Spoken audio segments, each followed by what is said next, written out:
po si Sebastian Jun Riola at ano pong pangalan nila? Pastora Esther Bell Pulma Kitain. Ayan. Dito kami sa United Methodist Church. Pilar United Methodist Church. Yung unang tanong po, kailan po na itatag yung inyong samahan? Okay. Ang Pilar United Methodist Church sa aking pagkaalam is actually hindi na itatag siya pero nagsimula sa mga mission. I think 1949. Kaya mag-spend kami ng anniversary 76th year next May 2026. Yung pangalawang tanong po, ilan ang bilang ng kaanib niyo po? So far pagdating kong rito meron ng 98 pero hindi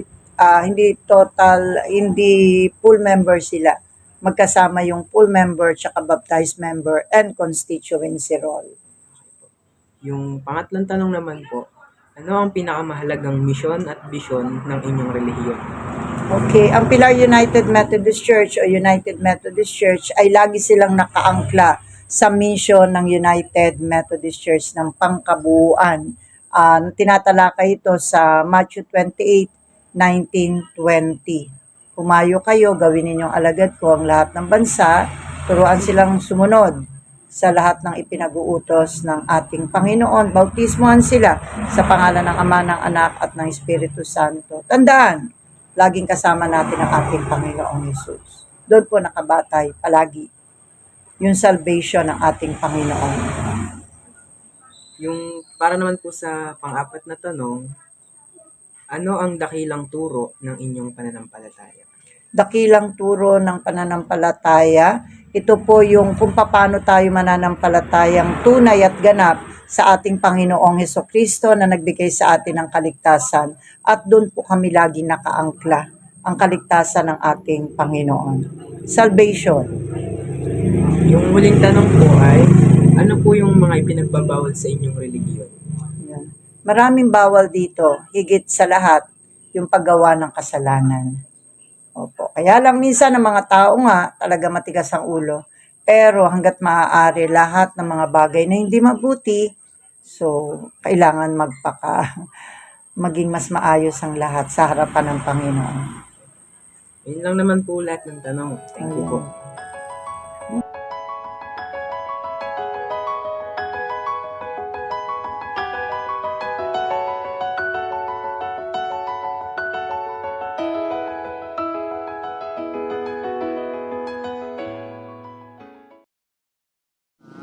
Magandang gabi po. Ako po si Sebastian Vindas Criola. Galing po kami sa Pamidoroman National High School. Ano po pangalan niyo po? Ako po si Elder Anding, taga Davao po. Yan. Ako naman po si Elder Chongson, taga Cavite po. Ano po yung religion na pinahahalagahan?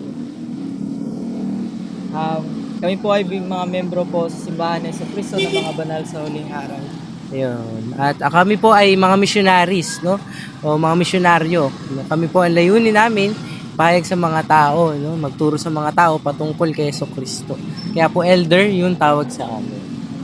At ganoon din po, bisang layunin po namin ay tulungan yung mga tao na mas lumapit po kay Jesucristo. Salamat po. Para po sa unang katanungan, kailan po na itatag yung inyo pong samahan o relihiyon? Naitatag po yung simbahan na ito sa pamamagitan po ni Propetang Joseph Smith noong April 6, 1830.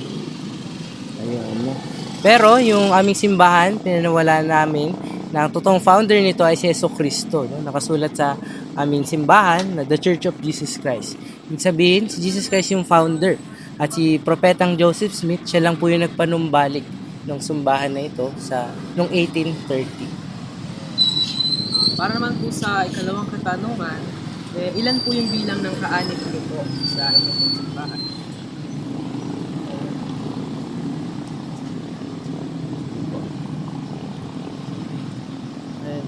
Yung kaanib po na bilang ng simbahan ni Jesucristo ng mga banal sa huling araw ay approximately po 7.5 million sa buong mundo. Ano naman po yung pangunahing mission at vision ng inyo pong pananampalataya? Isa po sa pinaka-importanting misyon namin, no, nabanggit ko po kanina, no, bilang misyonaryo, no, ay patid sa buong mundo na si Jesucristo, ating Panginoon, at nagbayad sala siya para sa ating lahat. At ganoon din na misyon namin ay ituro kanyang katuruan o ang kanyang ibanghelyo, no, na kanyang ibinigay sa ating lahat. Sa pang-apat na tanong naman po, ano po yung dakilang turo ng inyong pananampalataya? Yun. Bali, ang purpose namin, no, o isa sa aming dakilang katuruan, no, ay niniwala kami sa ating Ama sa Langit at ganoon din sa anak niyang si Jesucristo at sa banal na Espiritu. Yun yung isa sa dakilang pinanawalaan namin. Ngunit, yung tatlong si Ama sa Langit, si Jesucristo at yung Banal na Espiritu Santo ay pinaniwalaan namin na magkakaiba po yung katawan na meron sila, pero may isa lamang silang layunin na tulungan yung mga tao na makabalik sa presensya ni ating Ama sa Langit.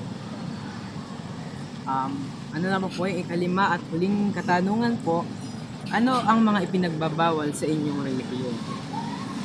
Ayun, no, napakagandang katanungan, kuya, no. At ganoon din, tinatawag sa amin ay alituntunin, no, mga katuruan o mga batas. No? Isa sa mga bagay na iniwasan namin o bawal sa amin ay tinatawag na batas ng kalusugan. No? At nakapaloob doon, o acronym ay sakit. No? Doon ay nakapaloob sigarilyo at ganoon din vape.